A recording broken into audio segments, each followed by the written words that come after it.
Hey buddies, welcome to movie Malayali. നമുക്കിന്ന് guess who I am എന്ന സീരീസിന്റെ എപ്പിസോഡ് 9 കാണാം. കഴിഞ്ഞ എപ്പിസോഡിലാണെങ്കിൽ നമ്മുടെ ജി ആണെങ്കിൽ ഇങ്ങനെ പ്ലാൻ ചെയ്യുകയാണ് അവളെ എങ്ങനെയും വീട്ടിൽ കൊണ്ടുവരാൻ വേണ്ടിയിട്ട്. എപ്പിസോഡിന്റെ തുടക്കത്തിലാണെങ്കിൽ നമ്മുടെ ജിയുടെ വീട്ടിലോട്ടാണെങ്കിൽ ജിങ്കി വരികയാണ്. അവളാണെങ്കിൽ ഒരു കേക്കൊക്കെ കൊണ്ടാണ് വരവ്. എന്നിട്ടാണെങ്കിലോ അവളിങ്ങനെ വന്നപാടെ ചോദിക്കുകയാണ് എന്തി സോങ് എന്തിയെന്നൊക്കെ. അപ്പൊ അവൻ പറയും അവൾ അപ്സ്റ്റേഴ്സിലുണ്ട്, റെസ്റ്റ് എടുക്കുക എന്നൊക്കെ പറഞ്ഞിട്ട് ഒഴിവാക്കി വിടുന്നു. ജിങ്കി ആണെങ്കിലോ അവൾ കൊണ്ടുവന്ന കേക്കൊക്കെ അവനെ കൊണ്ട് ടേസ്റ്റ് ചെയ്യിപ്പിക്കുന്നു. എൻ്റെ ഡ്രസ്സിൻ്റെ അതേ കളറുള്ള കേക്കാണ് ഞാൻ ഉണ്ടാക്കിയതാണ്, എങ്ങനെയുണ്ട്, ടേസ്റ്റ് ഒക്കെ ഉണ്ടോ എന്നൊക്കെ ഇങ്ങനെ ചോദിച്ചുകൊണ്ടിരിക്കുകയാണ്. അതിനിടയ്ക്ക് നമ്മുടെ ജി ആണെങ്കിൽ ആർക്കോ ടെക്സ്റ്റ് ചെയ്യുകയാണ് പ്ലാൻ എ എന്ന് പറഞ്ഞുകൊണ്ട്. ഇതേ സമയം നമ്മുടെ സി ആണെങ്കിൽ ഫ്ലവർ ഷോപ്പിൽ വരികയാണ്. അവൾ എന്നിട്ട് കണ്ണാടി ചെറുക്കനോട് ചോദിക്കുകയാണ് എന്തി സോങ് എന്തി, എനിക്ക് അവളെ കാണണമെന്ന് പറയുന്നു. ഇതിന് മറുപടി ആയിട്ട് അവൻ പറയുന്നതോ അവളെ കാണണമെങ്കിൽ നീ എന്നെ വീചാറ്റിൽ ആഡ് ചെയ്യണമെന്ന്. അവൾക്ക് പിന്നെ ഒരു നിവൃത്തിയില്ലാതെ ആഡ് ആക്കുകയാണ്. എന്നിട്ട് പിന്നെ അവൾ ചോദിക്കണം എന്തി സോങ് എന്തെന്ന് വീണ്ടും ചോദിക്കുമ്പോഴത്തേക്കും നിന്റെ പുറകിൽ തന്നെ ഉണ്ടല്ലോ എന്ന്. അവളാണെങ്കിൽ രാവിലെ തന്നെ വാക്കിംഗ് ഒക്കെ കഴിഞ്ഞ് വന്നിരിക്കുകയാണ്. അപ്പൊ അവളെ കണ്ടപാടെ നമ്മുടെ സ്ത്രീ ആണെങ്കിൽ അവളെ വലിച്ചുകൊണ്ട് പോവുകയാണ്. എങ്ങോട്ടൊന്നും നമുക്കറിയില്ല. ഇതേ സമയം ജിങ്കി ആണെങ്കിലോ ജിയിനോട് ഇങ്ങനെ സംസാരിച്ചിരിക്കവേ അവളിങ്ങനെ ചോദിക്കുകയാണ് എനിക്ക് ഇങ്ങനെ വാഷ്റൂമിൽ പോകണം എന്ന് പറഞ്ഞിട്ട് അവൾ എണീച്ച് പോവുകയാണ്. നമുക്കറിയാലോ ഇവൾ എന്തിനാണ് ഇവിടെ വന്നതെന്നും എന്താണ് ഇവളുടെ ഉദ്ദേശമെന്നും. അങ്ങനെ ഇവൾ അപ്സ്റ്റെയറിലോട്ടാണ് പോകുന്നത്. ഇവൾക്ക് സോങ് അവിടെ ഉണ്ടോ, ഇവിടെ എന്താ നടക്കുന്നതെന്നൊക്കെ കണ്ടുപിടിക്കണം. എന്നിട്ടാണെങ്കിലോ ഇവൾ അവിടെ വരുമ്പോഴത്തേക്കും റൂമിലൊന്നും ആരും ഇല്ലായിരിക്കും. അവൾ എന്നിട്ട് ഇങ്ങനെ ഓരോന്നിങ്ങനെ നോക്കി നടക്കുമ്പോഴാണ് ദേ നമ്മുടെ സോങ് ആണെങ്കിലോ കുളിച്ചു കഴിഞ്ഞിട്ട് വാഷ്റൂമിൽ നിന്ന് ഇറങ്ങി വരുന്നത് കാണുന്നത്. ജിങ്കി ആണെങ്കിൽ സോങ് ഇവിടെ ഉണ്ടാകുമെന്ന് ഒട്ടും തന്നെ പ്രതീക്ഷിച്ചിരുന്നില്ല. അപ്പോഴേക്കും ദേ ജി വരുന്നു. അവളെ കണ്ടപാട് കെട്ടിപ്പിടിച്ച് നീ എന്താ തല തോർത്താത്തേന്നോ അങ്ങനെ ഇങ്ങനെയൊക്കെ പറഞ്ഞിട്ട് ഭയങ്കര റൊമാൻസ്. അവളാണെങ്കിലോ അതിന് ആ മറുപടിയായിട്ട് തിരിച്ചും നല്ലപോലെ കാണിക്കുന്നുണ്ട്. ജിങ്കിക്കാണെങ്കിൽ ഇതൊന്നും കണ്ടു നിൽക്കാനുള്ള ശേഷി പോലും ഇല്ലായിരുന്നു. അതുപോലെയായിരുന്നു അവരുടെ പ്രകടനം. ഇതൊക്കെ കണ്ട് സഹിക്കാൻ പറ്റാതെ ജിങ്കി അവിടെ നിന്ന് പോകുന്നു. ഇതേ സമയം സി ആണെങ്കിൽ വാഷ്റൂമിൽ നിന്ന് ഇറങ്ങി വരികയാണ്. ഇവളാണെങ്കിൽ വേറൊരു വഴി കൂടി നമ്മുടെ സോങ്ങിനെ കയറ്റിയിട്ട് അവളുടെ തലയിൽ നനച്ച് ഈ ഡ്രസ്സ് ഇടിപ്പിച്ചാണ് ഇങ്ങോട്ട് വിട്ടത്. അവളുടെ ഒറ്റ നോട്ടത്തിൽ നമുക്ക് മനസ്സിലാകും സോങ്ങിന് ഇവൾ എന്തൊക്കെ ചെയ്തു എന്ന്.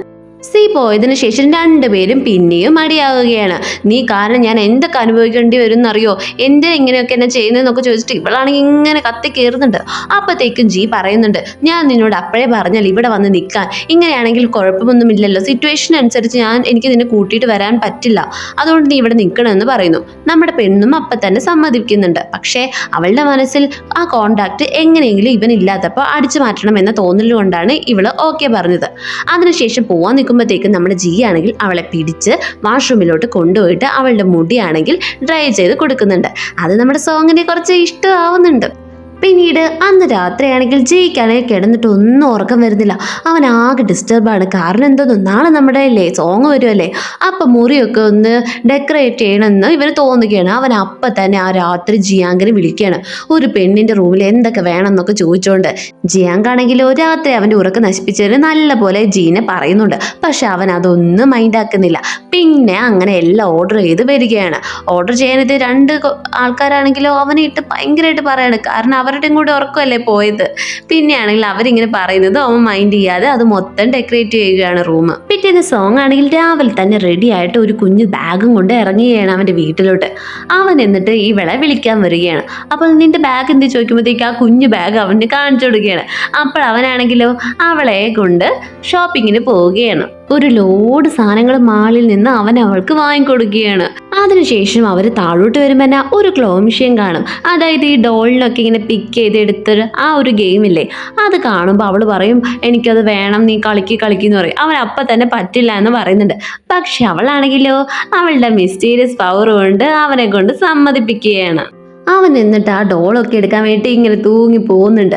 അവൾ എന്നിട്ട് ഇങ്ങനെ ഓരോന്ന് പറയുന്നുണ്ട്, അങ്ങനെ ചെയ്യണം ഇങ്ങനെ ചെയ്യണം, ഇവിടെ നിന്ന് എടുക്കണം എന്നൊക്കെ പറയുന്നുണ്ട്. എന്നിട്ട് അവൻ ആദ്യം ഇങ്ങനെ കൈ നിറച്ചെടുക്കുമ്പോഴത്തേക്കും പറയണം കാലുകൊണ്ടൊക്കെ എടുക്കാൻ. അങ്ങനെ ഇവളുടെ അടുത്തേക്ക് വന്ന് ഇവനാണെങ്കിൽ ഇവളെ പിടിച്ച് അതിലോട്ട് വീഴ്ത്തുകയാണ്. അങ്ങനെ രണ്ടുപേരും കൂടി ഭയങ്കര റൊമാൻറ്റിക് ആയിട്ട് ഇങ്ങനെ കിടന്ന് കിസ്സടിക്കാൻ വേണ്ടി വരുവാണ്. അപ്പോഴത്തേക്കും അവരുടെ അടുത്ത് നിന്ന് ഒരു ബലൂൺ അങ്ങ് പൊട്ടുകയാണ്. രണ്ടുപേരും അങ്ങ് ഡിസ്ട്രാക്റ്റ് ആയി പോവുകയാണ്. വീട്ടിലെത്തിയ ജി ആണെങ്കിലോ ഒരു പച്ച ഒരു സൈസ് എനിക്കറിയത്തില്ല കേട്ടോ ആ ബൊമ്മ എന്താന്ന്. അവൻ അതും എടുത്തിട്ട് അവൻ്റെ റൂമിലോട്ട് പോകും. ബാക്കിയുള്ള സാധനങ്ങളെല്ലാം നമ്മുടെ സോങ് കഷ്ടപ്പെട്ട് ചുമന്ന് മേളിൽ കൊണ്ടുപോയിട്ട് അവളുടെ റൂം നോക്കുകയാണ്. അപ്പോൾ യുവർ റൂം എന്ന് പറഞ്ഞിട്ട് എഴുതി വെച്ചിരിക്കുന്നത് കാണും. അവളാണെങ്കിൽ അങ്ങോട്ട് കയറുകയാണ്. എന്നിട്ടാണെങ്കിൽ ഇന്നലെ അവൻ ഡെക്കറേറ്റ് ചെയ്തതൊക്കെ ഭയങ്കരമായിട്ട് അത് കണ്ട് അവൾ സന്തോഷിക്കുകയാണ്. അവൻ്റെ കൂടെ കിടക്കേണ്ടല്ലോ, ഇനി ഇവിടെ മതി എന്നൊക്കെ പറഞ്ഞിട്ട് ഇവൾ ആ ബെഡിലൊക്കെ ഇങ്ങനെ കിടന്ന് ആസ്വദിക്കുകയാണ്. അപ്പതേ നമ്മുടെ ഷെൻ മെസ്സേജ് അയച്ചിരിക്കണോ, നീ അവൻ്റെ ഇല്ലേ വലയത്തിൽ വീണ് നീ നിന്റെ പ്ലാനിങ് ഒന്നും മറക്കരുത്, മര്യാദയ്ക്ക് ആ കോൺട്രാക്റ്റും കൊണ്ടുവന്നിട്ട് ഇവിടെ വന്നോന്നൊക്കെയാണ് അവൾ ഭീഷണി പോലെ പറയുന്നത്. അന്ന് രാത്രി സോങ് ആണെങ്കിൽ ഈ കോൺട്രാക്റ്റ് തപ്പാൻ വേണ്ടിയിട്ട് ഇങ്ങനെ പമ്മി പമ്മി പമ്മി ഇറങ്ങാണ്. അവൻ്റെ ടേബിളിലൊക്കെ നോക്കുന്നുണ്ടെങ്കിലും അത് കാണുന്നില്ല. പെട്ടെന്ന് ജി ആണെങ്കിലോ അവളുടെ ബാക്കിൽ വന്ന് നിൽക്കുകയാണ്. അവൾ കണ്ട് പേടിച്ചു പോവുകയാണ്. നീ എന്താ വിചാരിച്ചേ ഞാൻ പൊട്ടനാണെന്നോ? ഇത്ര എളുപ്പമായിട്ട് നിനക്ക് കണ്ടുപിടിക്കുന്ന പോലെ ഞാൻ അതൊക്കെ വെക്കുമെന്നൊക്കെ ചോദിച്ചിട്ട് ഇവൻ ഇങ്ങനെ പറയുകയാണ്. അപ്പോൾ അവൾ അവളുടെ വായി തോന്നി ഇതൊക്കെ പറഞ്ഞ് ദേഷ്യത്തോടെ പോകുന്നുണ്ട്. എന്തെങ്കിലും കാണിച്ച് ഇവിടെ നിന്ന് പോകാൻ വേണ്ടിയിട്ട് റൂമിലെത്തി സോങ് ഇങ്ങനെ ആലോചിക്കുകയാണ് വേറെ എവിടെയായിരിക്കും അവൻ വെച്ചിട്ടുണ്ടാകുക എന്ന്. എന്നിട്ടാണെങ്കിലും അവൾ ഒരു ബുക്ക് എടുക്കുകയാണ്. ഈ വീടിൻ്റെ തന്നെ പ്ലാൻ മൊത്തം അവൾ ബ്ലൂ പ്രിന്റ് പോലെ ഇല്ലേ വരച്ച് വെച്ചിട്ടുണ്ട്. അതും പ്രകാരം അവൾ എല്ലായിടത്തും തപ്പുന്നുണ്ട്. പക്ഷേ കിട്ടുന്ന പോലുമില്ല കോൺട്രാക്റ്റ്. പിന്നെ അവൾ ഇങ്ങനെ എവിടെയായിരിക്കും എന്ന് ഇങ്ങനെ ആലോചിക്കുമ്പോഴാണ് അവൾക്ക് ഓർമ്മ വരുന്നത് ബേസ്മെന്റും കൂടി ബാക്കിയുണ്ടെന്ന്. ഇതേ സമയം ജി ആണെങ്കിൽ ബേസ്മെന്റിനുള്ളിലാണ്.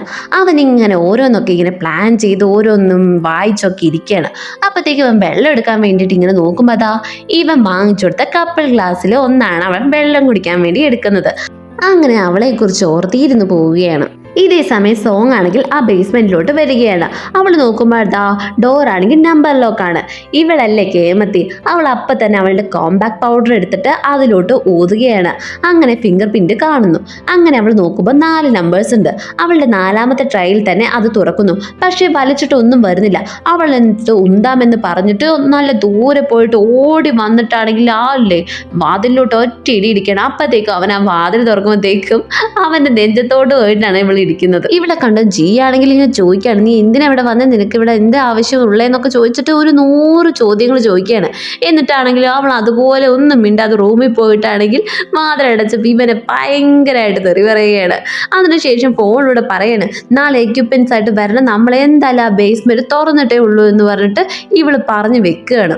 പിറ്റേന്ന് സോങ് ആണെങ്കിലോ ജിയിനോട് ഭയങ്കരമായിട്ട് സ്നേഹം കാണിക്കുകയാണ്. അവന് കോട്ടിട്ട് കൊടുക്കണോ, അവനെ ബായ് പറഞ്ഞ് ജോലിക്ക് അയക്കണോ. അപ്പം ജി ഇങ്ങനെ പറയുന്നുണ്ട് നീ എന്താ ഇങ്ങനെ വിയേർഡായിട്ട് പെരുമാറുന്നത്. അപ്പോഴത്തേക്കും അവൾ പറയുന്നുണ്ട് അതെന്താ ഞാനിപ്പോൾ നിന്റെ ഭാര്യയല്ലേ, എനിക്കിങ്ങനെ പെരുമാറിയില്ല, എന്താണ് കുഴപ്പമെന്ന്. അവൻ എന്നിട്ട് ജോലിക്ക് പോയ ആ ടൈം നോക്കി നമ്മുടെ ഷെൻഡിനെയും കണ്ണടി ചെറുക്കനെയും അവളെ വീട്ടിനകത്തേക്ക് കയറ്റുകയാണ്. അവരാണെങ്കിലോ ആ ചെടിക്കുള്ളിൽ ഒളിഞ്ഞിരിക്കുകയായിരുന്നു. എന്നിട്ട് അവർ 3 പേരും ബേസ്മെന്റിലോട്ട് പോവുകയാണ്. കണ്ണടി ചെറുക്കനാണെങ്കിൽ കുറേ എക്യുപ്മെന്റ്സ് ഒക്കെ എടുത്തിട്ട് അതിങ്ങനെ ലോക്ക് മാറ്റാൻ നോക്കുന്നുണ്ട്. 99% ആകുമ്പോഴത്തേക്കും അതാണെങ്കിൽ പിന്നീട് ലോക്കായിട്ട് വാർണിംഗ് കാണിക്കുകയാണ്. നമ്മുടെ ജിക്കാണെങ്കിൽ അതിനുള്ള മെസ്സേജും വരികയാണ്. അവൻ അപ്പത്തേക്കും കാർ തിരിച്ച് അങ്ങോട്ട് പോവുകയാണ്. ഇവൻ വരുന്നുണ്ടെന്ന് അറിഞ്ഞതും ഇവരെല്ലാവരും കൂടെ അതൊക്കെ മാറ്റിയിട്ട് പോവുകയാണ്. പക്ഷേ ഈ ലോക്കിന്റെ വയറിംഗ് ആണെങ്കിൽ താഴെയുള്ള ആ ചവിട്ടിയിൽ വരികയാണ്. അപ്പത്തേക്കും അതിൽ നിന്ന് ഇങ്ങനെ പുകയൊക്കെ വരുന്നുണ്ട്. പിന്നെ എന്താ നടക്കാൻ പോകുന്നത് നമുക്കറിയാലോ.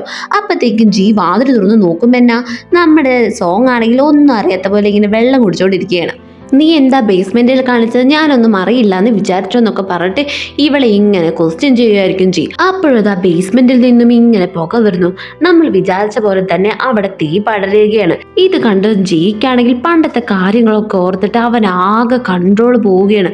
അവൻ ഇങ്ങനെ ബോധം പോകുമ്പോഴത്തേക്കും അവൻ ആ ഫയർ എക്സ്റ്റിങ്ഷർ കൊണ്ടിട്ടാണെങ്കിൽ അതൊക്കെ കെടുത്തി വിടുകയാണ്. എന്നിട്ട് ആ റൂമിലോട്ട് പോകുന്നുണ്ട്. ഇവളാണെങ്കിൽ ആ പുകയൊക്കെ ശ്വസിച്ച് ഇവള് ചുമച്ച് വരുന്നുണ്ട്. ജി എന്തേലും പറ്റുമോ എന്നൊക്കെ ചോദിച്ചിട്ട് ഇവരാണെങ്കിൽ ഒന്നിനും മറുപടി കൊടുക്കുന്നില്ല. അവൻ എന്നിട്ട് ആ റൂമിൽ പോയിട്ട് ആ മെഡിസിൻ കഴിക്കാൻ നോക്കുന്നുണ്ട്. പക്ഷെ അതിനു മുമ്പ് തന്നെ അവൻ അവിടെ കുഴഞ്ഞു പോവുകയാണ്. അപ്പോഴത്തേക്കും അവൾ ആ റൂമിലേക്ക് വന്ന് നോക്കുമ്പോഴത്തേക്ക് ഇങ്ങനെ ഇവൻ കിടക്കുന്നതാണ് കാണുന്നത്.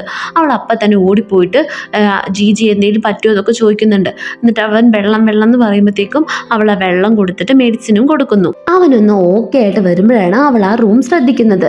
കാശിന് വേണ്ടിയാണെങ്കിൽ ഇവൻ ഇത്രയും ഡീറ്റെയിൽസ് ഇതിനാണ് കളക്ട് ചെയ്ത് വെച്ചിരിക്കുന്നതെന്നാണ് ഇവൾക്ക് തോന്നുന്നത്. കാരണം ഈ ചെയർമാനെ കുറിച്ചുള്ള എല്ലാ ഡീറ്റെയിൽസും ആ വാളിൽ ഇങ്ങനെ വെച്ചിരിക്കുകയാണ്. അതുമല്ല അവൻ്റെ ടേബിളിലാണെങ്കിൽ ഇവൾക്കുള്ള ആ കോൺട്രാക്റ്റും അവൾ കാണുന്നു. പക്ഷെ അത് അവൾ എടുക്കാതെ ഇവനെയും കൊണ്ട് മേളിൽ കൊണ്ടുപോയിട്ട് സോഫയിൽ കിടത്തുകയാണ്. എന്നിട്ട് അവൾ പിന്നെയും താഴെ കണ്ട കാര്യത്തിനെ കുറിച്ചാണ് ചിന്തിക്കുന്നത്. അപ്പോഴത്തേക്കും നമ്മൾ ഷെന്നാണെങ്കിലോ അവിടെ നടന്ന കാര്യങ്ങളെക്കുറിച്ച് അറിയാൻ വേണ്ടിയിട്ട് ഇവൾക്ക് ഇങ്ങനെ തൊരാന്ന് മെസ്സേജ് അയച്ചുകൊണ്ടിരിക്കുകയാണ്. പക്ഷെ അവൾ ഒന്നിനും റിപ്ലൈ കൊടുക്കുന്നില്ല. അവൾ എന്നിട്ട് കോൺട്രാക്ട് എടുക്കാൻ വേണ്ടി പോവാൻ എണീക്കുന്നു. അപ്പോഴാണ് അവൾ ശ്രദ്ധിച്ചത് അവനാണെങ്കിലോ കയ്യിൽ ഇങ്ങനെ മുറുക്കെ പിടിച്ചിരിക്കുകയാണ്. പിന്നെ അങ്ങോട്ട് പോവാൻ അവൾക്ക് മനസ്സ് വന്നില്ല. അവൻ്റെ തല താങ്ങി അവളാണെങ്കിൽ അവളുടെ മടിയിൽ വെച്ചിട്ട് ഇങ്ങനെ ഇരിക്കുകയാണ്. പിന്നെ അങ്ങനെ രാത്രിയായിട്ട് അവൾ ഇങ്ങനെ ഉറങ്ങി പോവാണ്. അപ്പൊ നമ്മുടെ ജി ആണെങ്കിൽ ഇങ്ങനെ എണീക്കുകയാണ്. അവൻ എന്നിട്ട് ലൈറ്റൊക്കെ ഇട്ട് നോക്കുമ്പോഴതാ നമ്മുടെ പെണ്ണ് നല്ല ഉറക്കമാണ്. അവനാണെങ്കിൽ ഇങ്ങനെയൊക്കെ അവൾ ചെയ്തതിൽ ദേഷ്യമുണ്ടെങ്കിലും രക്ഷിച്ചതോർത്ത് അവനൊന്നും പറയുന്നില്ല. പിന്നെ ഒരു പൂച്ചക്കുഞ്ഞിനെ പോലെയല്ലേ ഇങ്ങനെ കിടക്കുന്നത്, നമുക്ക് പിന്നെ എന്തെങ്കിലും പറയാൻ പറ്റുമോ? അവൻ എന്നിട്ട് അവളെ ഇങ്ങനെ എടുക്കുകയാണ്. അപ്പോഴത്തേക്ക് അവൾ ഞെട്ടി എഴുന്നേറ്റ് അവിടെ നിൽക്കുകയാണ്. നിനക്ക് കുഴപ്പമൊന്നുമില്ലേ എന്നൊക്കെ അവളിങ്ങനെ വിക്കി എന്താ പറയണ്ടേന്ന് അറിയാത്ത പോലെ സംസാരിക്കുകയാണ്. അവനാണെങ്കിലോ ഇങ്ങനെ ഹെൽപ്പ് ചെയ്തതിന് താങ്ക്സ് പറയുന്നു. എന്നിട്ട് ഇവൻ ഇങ്ങനെ ഡ്രിങ്ക്സ് അടിച്ചുകൊണ്ടിരിക്കുമായിരിക്കും. ആ സമയത്ത് സോങ് വന്നിട്ട് ചോദിക്കും, നിനക്ക് എന്താ പറ്റിയത്, നീ എന്താ ഇങ്ങനെ ഫയറൊക്കെ കാണുമ്പോൾ ഇങ്ങനെ അൺകോൺഷ്യസ് ആവുന്നത്, നിനക്ക് എന്തെങ്കിലും വേറെ കുഴപ്പമുണ്ടോ? അതുമല്ല ഞാൻ അവിടെ താഴെ കണ്ടു, ഇത്രയും ഡീറ്റെയിൽസ് ഒക്കെ കളക്ട് ചെയ്യാൻ മാത്രം നിനക്ക് അവരോട് എന്താണ് വിരോധം എന്നൊക്കെ ഇവളിങ്ങനെ ചോദിക്കുന്നുണ്ട്. എന്തെങ്കിലും ഉണ്ടെങ്കിൽ തുറന്ന് പറ. അപ്പോൾ ജി ആണെങ്കിൽ പാസ്റ്റിൽ അവന് ഉണ്ടായ ആ ഇൻസിഡന്റിനെ കുറിച്ച് പറയുകയാണ്.